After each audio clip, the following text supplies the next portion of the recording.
அஸ்ஸலாமு அலைக்கும். எல்லாரும் எப்படி இருக்கீங்க? நல்லா இருக்கீங்களா? அல்ஹம்துலில்லாஹ் நாங்களும் நல்லா இருக்கோம். இது 27ஆம் மணிக்கு எடுத்து ஒரு ஃபுல் டே ரொட்டீன் தான் உங்க கூட ஷேர் பண்ணிக்க போகிறேன். 27ஆம் கிழமை அப்படிங்கிறது நிறைய பேர் கொண்டாடுவோம், நிறைய பேர் கொண்டாட மாட்டோம். ஏன்னா கடைசி ஒற்றைப்படை இரவுகளில் ஏதாவது ஒரு நாள் தான் லைலத்துல் கதர் அப்படிங்கிறதா உண்மை. பட் கல்யாணத்துக்கு அப்புறம் இங்கே வந்து இவங்க செலிப்ரேட் பண்ணுறனால நமக்கு வேறு ஆப்ஷன் இருக்க மாட்டுது. நான் கூட பேசாமல் இருந்துருவேன். வீட்டில் எல்லாரும் புது ட்ரெஸ் போடும்போது பிள்ளைங்க எங்களுக்கும் போட்டு விடுங்க அப்படின்னு சொல்கிறனாலேயே செலிப்ரேட் பண்ணுற மாதிரி இருக்குது. இந்த மாதிரி நீங்களும் கல்யாணத்துக்கு அப்புறம் இந்த விஷயம்லாம் நாங்கள் முன்னாடி செய்ய மாட்டோம், பட் இங்கே வந்து இதெல்லாம் கட்டாயமாக செய்கிற மாதிரி இருக்குன்னு ஒரு சில விஷயம் இருக்கும்ல, அது என்னன்னு சொல்லி கமெண்ட்டில் சொல்லுங்கள். தம்பி ஸ்கூலுக்கு போனதுக்கு அப்புறம் தான் வேலை எல்லாமே ஆரம்பித்தேன். சஹருக்கு சாப்பாடு செஞ்சதோடையே அவனுக்கும் சேர்த்து செஞ்சுட்டு அவனை அனுப்பிச்சாச்சு. போனதுக்கப்புறமா கொஞ்சமாக ஜாமான் கழுவுற வேலை இருந்துச்சு. ஜாமானை கழுவிட்டு மேடம் வந்துட்டாங்க. விளையாடிட்டு வந்து எல்லாத்துக்கும் ஹாய் வேற சொல்லிகிட்டு இருக்காங்க. ஹாய் சொன்னதெல்லாம் போதும் அப்படின்னு சொல்லிட்டு என் கூட துணிக்காய போட கூட்டிகிட்டு வந்தாச்சு. நைட்டே துணியை துவைச்சிட்டேன். நோன்பு திறந்ததுக்கப்புறம் அப்படியே ஃபுல்லாக டயர்டாயிருது. நோன்பு திறக்கிற வரை என்ன வேலை வேணாலும் செய்யலாங்கிற மாதிரி இருக்குது. ஒன்ஸ் திறந்துட்டோம் அப்படின்னா அவ்வளோதான், அடுத்து ஃப்ளாட்டு தான், அந்த மாதிரி ஆயிடுது. அப்புறமா சரி இப்போ துணியை காய போட்டோன்னா நல்லா வெயில் அடிக்குது, டக்குன்னு காஞ்சிடும் அப்படின்னு சொல்லிட்டு காய போட்டாச்சு. எனக்கு ஹெல்ப்பர் வந்து யாருன்னு பார்த்தீங்கன்னா என் மக தான். ஒரு துணியாக எடுத்து கொடுத்துட்டு இருந்தாங்க. எடுத்து கொடுத்துட்டு இருக்கும்போதே அம்மா காலை வலிக்குது, ரொம்ப டயர்டாக இருக்கே, நான் உட்காந்துக்கவா அப்படின்னு கேட்டு அப்பப்போ உட்காந்து எந்திரிச்சு ஒரு வேலையாக பார்த்து கொடுத்துட்டு இருந்தாங்க. பெரிய வேலை ஒன்றுமே கிடையாது. அந்த துணியை எடுத்து என் கையில் கொடுக்கணும், அவ்வளோதான். அதை செய்கிறதுக்குள்ளே மேடமுக்கு வந்து பயங்கரமாக டயர்ட் ஆகிடுது அப்படின்னு சொல்லிட்டு இருந்தாங்க. துணியை எடுக்கிறது மட்டும் கிடையாது, அதை எடுத்து சுற்றுறது, கீழே தள்ளி விடுறதுன்னு சொல்லி மற்ற வேலையுமே பார்த்துட்டு இருந்தாங்க. துணியை காயப்போட்டதுக்கப்புறமா அடுத்து நான் வந்த இடம் எதுன்னு பார்த்தீங்கன்னா பெட்ரூம் தான். வந்து பெட்ஷீட்டை கொஞ்சம் நீட் பண்ணி விட்டேன். பெட்ஷீட் எதுவுமே சேஞ்ச் பண்ணல, அந்த அளவுக்கு அழுக்கும் இல்லை. நோன்பு இன்னும் 2-3 நாளையில் வந்துடும், ஸோ நோன்புக்கு மாற்றிக்கலாம் அப்படின்னு சொல்லிட்டு சும்மா பெட்ஷீட்டை மட்டும் லைட்டாக உதறி விட்டுட்டு பாயை விரிச்சு விட்டு ஜன்னலெல்லாம் ஒதுக்கி விட்டுட்டேன். அப்படி இருக்கும்போதே பார்க்க கொஞ்சம் நீட்டாக இருக்க மாதிரி இருக்கும். ஃபஸ்ட்டு ஜாமானை கழுவுனேன், அடுத்து துணியை துவைச்சிட்டு இங்கே பெட்ஷீட்டை மாற்றிட்டு வந்து இந்த கொசு வலையை பார்த்தா இப்போ தான் மாற்றணும், ஒரு 2 மாதம் தான் இருக்கும், அதுக்குள்ளே இந்த மாதிரி பிச்சு வச்சுருக்காங்க. எப்படி இதெல்லாம் பிக்கிறாங்கன்னே தெரிய மாட்டேங்குது. என்கிட்டே கேட்குறாங்க எல்லாரும், எங்கெங்க பெட்டில் வந்து நீங்கள் பாய் போடுறீங்கன்னு.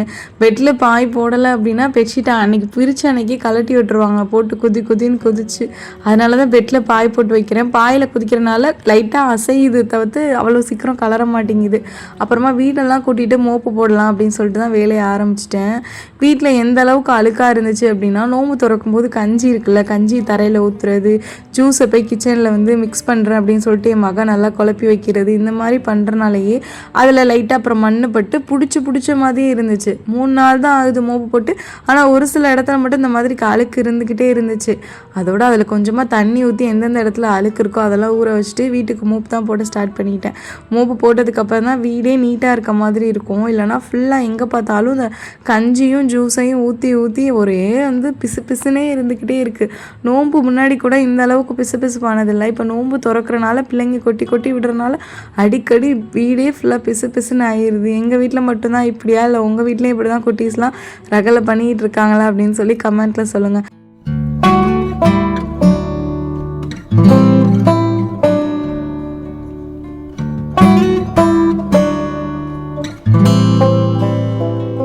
வீட்டுக்கு மோப் போடும்போதே அந்த கட்டில் கீழே, டைனிங் டேபிள் கீழே, சோஃபா கீழே நல்லா ஒரு தடவை போட்டு விட்டுட்டோம் அப்படின்னா நமக்கு அந்த அளவுக்கு தூசி அந்த இடத்துல சேராது. இல்லாட்டி நம்ம அந்த இடத்த விட்டுட்டோம் அப்படின்னா ஃபுல்லாகவே தூசி ஆகிரும். அப்புறமா ஃபேனை போட்டு விட்டு வைப்பரை வச்சு இழுத்து விட்டுட்டோம் அப்படின்னா டக்குன்னு காஞ்ச மாதிரி இருக்கும். முன்னாடிலாம் நான் பெருசாக வைப்பர் போடவே மாட்டேன், பட் பாப்பா பிறந்ததுக்கு அப்புறம் தான் பிள்ளைங்க வலிக்கு விழுகிறத பார்த்து இந்த டெக்னிக்கை நான் ஃபாலோ பண்ணிக்கிட்டு இருக்கேன். இன்னைக்கு நான் பார்த்த வேலை ஒவ்வொன்றும் ரொம்ப நேரம் டைம் எடுத்துக்கிட்ட மாதிரி இருந்துச்சு. ஏன்னா மேடம் கூடவே இருந்தாங்க, சுத்தமாக நகரவே இல்லை. அம்மா வாங்கம்மா, என்னம்மா பண்ணுறீங்க, இந்த சேனல் மாற்றி விடுங்க, அந்த சேனல் மாற்றி விடுங்கன்னு ஒரே ரகலை. டோரா வச்சு விடுங்க அப்படின்னா டோரா வர டைமே முடிஞ்சிருச்சு. வேறு சேனல் வச்சா இது எனக்கு பிடிக்காது, அது எனக்கு பிடிக்காது, மோட்லு நான் பார்க்க மாட்டேன் அப்படின்னு சொல்லிட்டு ஒரே அடம். அப்புறம் எல்லா சேனலையும் ஒரு வழியாக மாற்றிட்டு த பாண்டா டைம் அப்படின்னு சொல்லிட்டு ஒன்று ஓடும். அதை வச்சதுக்கு அப்புறம் தான் முகத்தில் சிரிப்பே வந்துச்சு. அப்புறமா தான் நான் சரிம்மா ரொம்ப நல்லது, நீங்கள் கொஞ்சம் நேரம் டிவியை பாருங்கள் அப்படின்னு சொல்லிட்டு வேறு ஏதாவது வேலை இருக்கா அப்படின்னு சொல்லிட்டு பார்க்குறதுக்காக வந்துட்டேன். இன்றைக்கி லன்ச் வந்து மாமியார் நானே செஞ்சு தரேன் அப்படின்னு சொல்லிட்டாங்க. ரொம்ப நல்லதாக போச்சு. யாராவது ஒரு நேரம் நமக்கு இந்த மாதிரி ரெஸ்ட்டு கொடுத்தா ஒரே குஷியாகிடும். சரின்னு சொல்லிட்டு பாப்பாவுக்கு தான் சாப்பாடு வச்சு கொடுத்தேன். கொஞ்சமாக பிரியாணி, அது கூட 2 சிக்கன் பீஸ் வச்சு கொடுத்தேன். எப்படியும் இதை வந்து அவங்க சாப்பிடவே மாட்டாங்க.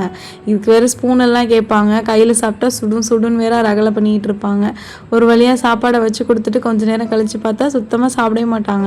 இந்த மாதிரி தான் ஸ்பூனுக்குள்ளே எடுத்து சிக்கனை கையில் பிச்சு வைக்கிறது, அந்த சிக்கனை தூக்கி சோத்துக்குள்ளே மறைச்சி வைக்கிறது, திருப்பி ஸ்பூனை போட்டு போட்டு தேடுறதுன்னு சொல்லிட்டு ஒரே ஆட்டமாக இருக்கும். சரி நீங்கள் சாப்பிட்டுட்டுருங்க அப்படின்னு சொல்லிட்டு நான் இந்த ட்ரெஸ்ஸெல்லாம் இன்றைக்கி போட வேண்டிய ட்ரெஸ்ஸெல்லாம் இருந்துச்சுல்ல, அதெல்லாம் எடுத்து அந்த பேண்ட்லலாம் எல்லாத்தையும் கட் பண்ணி வச்சிடலாம் அப்படின்னு சொல்லிட்டு இன்றைக்கி போடுறத மட்டும் எடுத்து தனியாக அரேஞ்ச் பண்ணி வச்சிடலாம் அப்படின்னு சொல்லிட்டு ஒரு ட்ரெஸ்ஸையுமே எடுத்து நோம்புக்கு போடுறது இன்றைக்கி போடுறதுன்னு சொல்லி எல்லாத்தையுமே எடுத்து அரேஞ்ச் பண்ணி வைக்க ஆரம்பிச்சிட்டேன். ஏன்னா அந்த நேரத்துக்கு நம்ம பண்ணும்போது மற்ற வேலை இருக்கும், தொழுகிற வேலை இருக்கும். ஸோ டக்குன்னு பண்ணி வைக்க முடியாது அப்படின்னு சொல்லிட்டு இந்த வேலையை மட்டும் இப்போ பார்த்து வச்சுட்டோம் அப்படின்னா ஈவினிங் போல் ஈஸியாக இருக்கும். கையிலலாம் அலசி போடணும் அப்படின்னு சொல்லிட்டு தான் பண்ணிகிட்டு இருந்தேன். அப்புறமா கொஞ்சம் நேரம் மதியம் ரெஸ்ட் எடுத்துகிட்டு வந்து ஈவினிங் பார்த்தா இந்த மாதிரி 2 சைக்கிளை சேர்த்து கயிறை வச்சு ஒரே இதாக கட்டி வச்சு ஸ்கூட்டர் மாதிரி ஓட்டிக்கிட்டு இருந்தாங்க. சரி ஏதோ பண்ணுங்க அப்படின்னு சொல்லிட்டு நானும் விட்டுட்டேன். அப்புறமா காலையில் காய வச்சுருந்தோம்ல துணி, அது நல்லாவே காஞ்சிருக்கும். ஸோ அதை எடுத்து அள்ளி வச்சுட்டோம் அப்படின்னா அந்த வேலையும் முடிஞ்சிடும். இன்றைக்கி சுத்தமாக டைம் இல்லை. ஸோ இப்போதைக்கு மடிக்க முடியாது. காலையில் தம்பியை திருப்பி ஸ்கூலுக்கு அனுப்பிச்சிட்டா தான் இந்த மடிக்கிற வேலை எல்லாமே பார்க்கணும். இப்போ இந்த மடிக்கிற வேலையை பார்த்தேன் அப்படின்னா இஃப்தாருக்கு வந்து வேலை பார்க்க ரொம்ப டயர்டான மாதிரி இருக்கும். ஸோ அதனால் இதை கொஞ்சம் பெண்டிங்கில் போட்டுட்டு அதுக்கான வேலையை பார்க்கலாம் அப்படின்னு சொல்லிட்டு எடுத்து மட்டும் வச்சுட்டோன்னா எப்போயா இருந்தாலும் மடிச்சிடலாம். அதுக்கப்புறம் அதை எடுத்து வச்சுட்டு பாப்பாவுக்கு இன்றைக்கி என்ன போடணும், நான் என்ன போடணும் அப்படிங்கிறத எடுத்து வச்சிடலாம் அப்படின்னு சொல்லிட்டு என்னென்ன வேணுமோ எல்லாமே எடுத்து வச்சுக்கிட்டு இருந்தேன். ஏன்னா முன்னெல்லாம் இந்த அளவுக்கு நான் ப்ரிப்பேர்டாக இருக்க மாட்டேன். இப்போ பாப்பா பிள்ளைங்க இருக்கிறனால கொஞ்சம் ப்ரிப்பேர்டாக இருந்தால் மட்டும்தான் நம்ம வந்து டக்குன்னு கிளம்ப முடியும். இல்லாட்டி இவங்க பண்ணுற சேட்டையில் எங்கே நம்ம கிளம்புறது, நம்மளை கிளம்பவே விட மாட்டாங்க. ஈவினிங் போல் ஜவ்வரிசி ஊற வச்சுருந்தேன். இன்றைக்கி ஜவ்வரிசி கஞ்சி காய்ச்சலாம் அப்படின்னு சொல்லிட்டு அதை தான் வந்து எடுத்து பார்த்துக்கிட்டு இருந்தேன். அப்புறமா லெமன் ஜூஸ் போடலாம் அப்படின்னு சொல்லிட்டு லெமனுமே எடுத்துட்டேன். என்னென்ன சமைச்சேன் அப்படிங்கிறத ஷார்ட்ஸில் வந்து ஷேர் பண்ணியிருக்கேன். உங்களுக்கு தேவைப்பட்டுச்சு அப்படின்னா நீங்கள் செக் பண்ணி பார்த்துக்கலாம். ஃபுல் ரெசிபியுமே அதில் இருக்குது. சமையல்லாம் முடிச்சதுக்கப்புறமா கொஞ்சமாக ஸ்கின் கேர் பண்ணலாம் அப்படின்னு சொல்லிட்டு முல்தானி மெட்டி கூட கொஞ்சமாக தயிர் போட்டு நல்லா மிக்ஸ் பண்ணிவிட்டு தேய்ச்சேன். ரொம்ப ட்ரை ஸ்கின்னாக இருந்துச்சு அப்படின்னா நீங்கள் இன்னும் கொஞ்சம் ஆயில் கூட சேர்த்துக்கலாம். எனக்கு இது பெருசாக எதுவும் செய்யலை, அதனால் நான் சேர்த்துருக்கேன். உங்கள் ஸ்கின் டைப்பை பொறுத்து நீங்கள் வந்து சேர்த்துக்கோங்க. இந்த மாதிரி மிக்ஸ் பண்ணி போடும்போது நல்லாவே ஸ்கின் வந்து டக்குன்னு ஒரு இன்ஸ்டன்ட் பிரைட்னஸ் வந்த மாதிரி இருக்கும். நான் உங்களுக்கு அப்ளை பண்ணி காட்டுறேன் பாருங்களேன். கையிலேயே நல்லா நைஸாக இருக்குமா. அப்ளை பண்ணிவிட்டு ஒரு 10 நிமிஷம் ஒரு 15 நிமிஷம் வச்சுருந்தா போதும். நல்லா பிரைட்டாக இருக்கும். பெருசாக எந்த ஃபேஸ் வாஷுமே பண்ணுறதுக்கு வேலை இல்லாத மாதிரி இருக்கும்.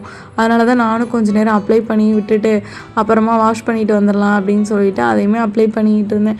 பிள்ளைங்க முடிவெட்ட போயிட்டாங்களா, ஸோ இந்த டைமை நமக்காக யூஸ் பண்ணிக்கலாம் அப்படின்னு சொல்லிட்டு தான் இந்த நேரத்தில் அதெல்லாம் பண்ணிகிட்டு இருந்தேன். வந்ததுக்கப்புறமா திருப்பி இஃப்தாருக்கு சமைச்சது எல்லாமே எடுத்து வச்சுருந்தேன். நாங்கள் சாப்பிட்றோமோ இல்லையோ நோம்பு வந்துட்டு என் பிள்ளைங்க உட்காந்து எல்லாத்தையுமே டேஸ்ட் பண்ண ஸ்டார்ட் பண்ணிடுவாங்க. பெரியவங்க கூட சும்மா இருப்பான், ஆனால் அந்த சின்னது சும்மாவே இருக்காது, ஒரே சேட்டையாக தான் இருக்கும். அப்புறம் நோம்பெல்லாம் திறந்துட்டு அத்தாவும் மகளும் எங்கேயோ கடைக்கு கிளம்பி போயிட்டாங்க. என் பையன் மட்டும்தான் இருந்தானா. ஃபஸ்ட்டு இவனுக்கு ட்ரெஸ் சேஞ்ச் பண்ணி விட்டுறலாம் அப்படின்னு சொல்லிட்டு அவனுக்குள்ளே ட்ரெஸ் தான் போட்டு விட்டுருந்தேன். எப்பயுமே ரெடிமேட் தான் இவனுக்கு எடுப்போம். இந்த தடவை தைக்கலாம், ஏன்னா பேண்ட் மட்டும் கிழிஞ்சிக்கிட்டே இருக்குது இந்த பசங்களுக்கு, என்னன்னு தெரியலை. அதனால் அவனுக்கு ட்ரெஸ்ஸை மட்டும் மாற்றி விட்டுட்டு நான் சாப்பிட வந்துட்டேன். இன்றைக்கி என்னன்னு தெரியல, ஃபுல் டே எனக்கு சமைக்கிற வேலை பெருசாக இல்லை. இஃப்தாருக்கும் சஹருக்கும் ரெடி பண்ணதோட சரி. மதியமே ஹஸ்பண்ட் நைட்டு என்ன வேணும்னு கேட்டாங்க. எனக்கு 2 இட்லியும் ஒரு பரோட்டாவும் வாங்கித்தாங்கன்னு சொல்லியிருந்தேன். அதனால் வாங்கிட்டு வந்து கொடுத்துட்டாங்க. மேடம் வந்து நான் போஸ்ட் கொடுங்கன்னே சொல்லலை, ஆனால் அவங்க வந்து பயங்கரமாக போஸ்ட் கொடுத்துட்டு இருந்தாங்க. அப்புறமா நைட்டு போல் எல்லாருமே தொழுகை கிளம்பியாச்சு. கரெக்டாக ஒரு 9 மணி இருக்கும். எல்லாருமே தொழுகை கிளம்பி போயாச்சு. பிள்ளைங்களை ஃபஸ்ட்டு போய் இறக்கி விட்டுட்டு வந்துட்டாங்க. அதுக்கப்புறம் தான் நாங்கள் போனோம். இந்த மாதிரிலாம் வருஷத்துக்கு ஒரு தடவை தான் நடக்குது. கல்யாணத்துக்கு முன்னாடிலாம் டெய்லி நாங்கள் கடைசி 10 நாளாக கியாமுல் லைல் தொழுகைக்கு போயிடுவோம். ஃப்ரெண்ட்ஸ் எல்லாம் சேர்ந்துட்டு ஒரே அரட்டையாக இருக்கும், ஜாலியாக இருக்கும். போயிட்டு வர்றதே பெரிய ஒரு எப்படி சொல்கிறது, கஷ்டமாகவே தெரியாது.